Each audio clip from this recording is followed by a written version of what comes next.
Hi mga friends, I'm Zen. Ngayon samahan nyo kami, nandito kami sa NAIA. Punta kami ng Hong Kong and Macau. Ito yung first family travel naming apat. Ako, yung wife ko at saka yung dalawang kids. Isang 4 years old saka isang mag-1-year-old na baby girl. Ayan, punta kami ng Hong Kong. Mamasyal kami ng 1 week. Ayun, anak ko na mamasyal na doon sa gilid. Ayun, friendly masyado. Ito, ayan na siya. Sakay sila ng Vocalator. Yung anak ko naunan doon. Ayan. Umaya pa laro-laro. Takbo dito, takbo doon. Ayan siya. At yung isa naman doon, sitting pretty. Yan, my beautiful wife Michelle with Vera. At itong isa naman, si Gianni. Yan, samahan nyo kami sa aming travel adventures. Kung ano nang ginagawa, kahit anong saway mo, ganun talaga, may bata. Pero siyempre, mas masarap yung travel kapag may bata. Ayan. Tapos, ito, tinitignan ko yung aeroplano, yung pala kung paano siya ma-atras, ganun, tinutulak nung isang mas maliit. Yan, kala ko talaga yung parang automatic na parang sakyan na atras siya ng kusa. Ayan, pero may nag-a-arrange sa kanila. Yan, yung maliit na cars doon.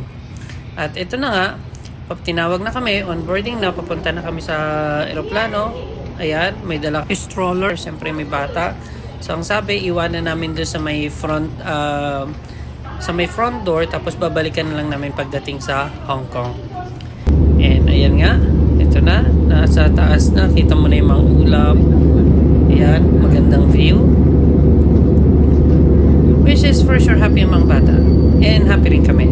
Kasi ako second time ko pumunta sa ibang bansa. Sila first time.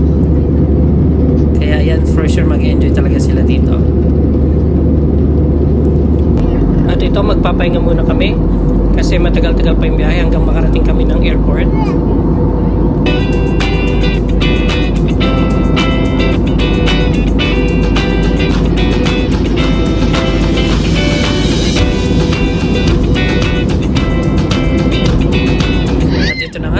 Nakarating na kami sa Hong Kong International Airport and ayan, umuulan. Tapos yung anak ko may nakitang bata doon. Sumama na talaga siya doon sa mga nakasabay namin. Ayun siya, may ka-holding hands. Ayan. Hindi namin sila kilala pero yun nga, nakasabay lang namin. Alam mo, pag bata friendly. Ayan. Ayan, may pa-jump pa siya doon. Yan, hanggang dumaan sa pati sa I.O. Yan, nandun sila, magkasama sila. Eto na, yung sa paglabas mo ng airport sa Hong Kong, may bilihan dito ng Octopus card. So, ito na rin yung area palabas kung saan pwede ka sumakay ng mga bus. Punta kami sa, ang pag-istayan kasi namin is Mongkok. Ayan. Isang sakay lang, tapos doon na kami bababa, malapit doon sa mismong nakuha naming hotel. Yan, mabilis. I think nasa 45 minutes yung biyahe. Or mahigit. Ganyan. Tapos umuulan. Tapos marami kang baggage nun.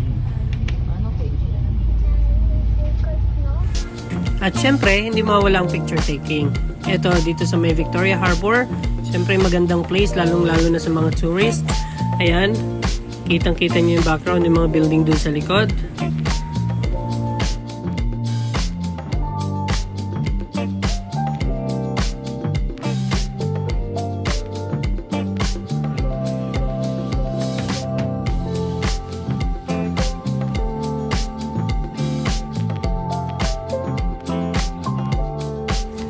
Isa pa sa magandang puntahan itong clock tower dito, kaya lang may barricade sa gitna, kaya ilang pictures lang, tapos hindi ka makakuha ng maayos na pictures dyan.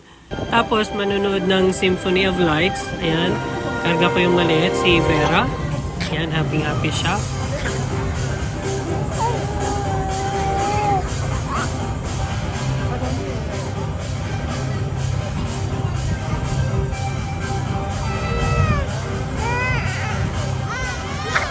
And for our next video, next stop is Disneyland. Yan, siyempre is a very happy place. Yan, panoorin nyo kami muli. And please don't forget to subscribe on my YouTube account and follow me on Facebook. Thank you!